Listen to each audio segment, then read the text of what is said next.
सकाळी सोशल मीडियाला मी पोस्ट बघितली, कदाचित सर्वांनी बघितली असेल की सन्माननीय आपले लाडके देशाचे पंतप्रधानची इच्छा होती की लोकसभेमधल्या 50% खुर्च्या या महिलांनी भरलेल्या असाव्यात व ते स्वप्न लवकर पूर्ण होणार नाही, कारण आत्ताच लोकसभेचे इलेक्शन झाले.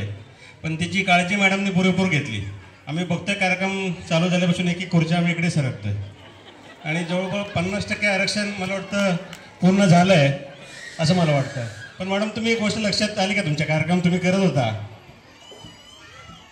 भारत भूषण सर स्टेजच्या बाहेर नाही सर. म्हणजे भारताचे भूषण नसले तरी पनवेल भूषण नक्कीच आहे, कारण पनवेलमध्ये एवढी छान शाळा त्यांनी इथे साकारली आणि त्या शाळेला मूर्तरूप द्यायचं काम अक्षात असं बोलता संत वाहते कृष्णमाई. पण ही माई काही संत वाहणाऱ्यांमधली नाही आहे, कारण सर आत्ताच म्हटलं की 9 वर्ष शाळा चालवतात आणि 10व्या वर्षाकडे त्यांची वाटचाल आहे. निश्चितपणे ती वाटचाल एक आकाशाकडे झेप घेणारी असं मला वाटतं.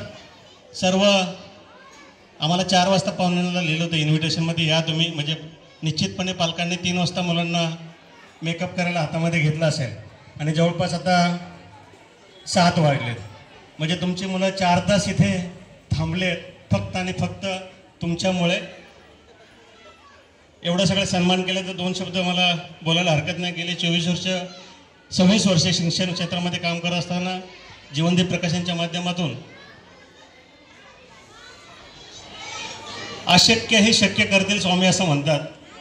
8 पैशाला लहानपणी बटरपाव विकणारा मुलगा आज 800 करोड कंपनीचा मॅनेजर होतो. हे तुमच्यासमोर जिवंत उदाहरण आहे गोरखनाथ पोळ आहे. म्हणजे आयुष्यामध्ये काहीही कठीण नाही.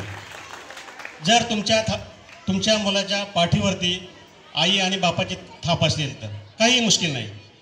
माझा नंबर आला तर बाप मला डोक्यावर उचलून घ्यायचा, पण शेतात घ्यायचा, कारण पर्याय नव्हता. शेतामध्ये काम केलं तरच आमचं पोट भरायचं. पण मी सर्व पालकांनी आईबाबांना विनंती करेल की आज घरी गेल्यानंतर ना बापाने एकदा त्या पोराला उचलून घ्या डोक्यावरती.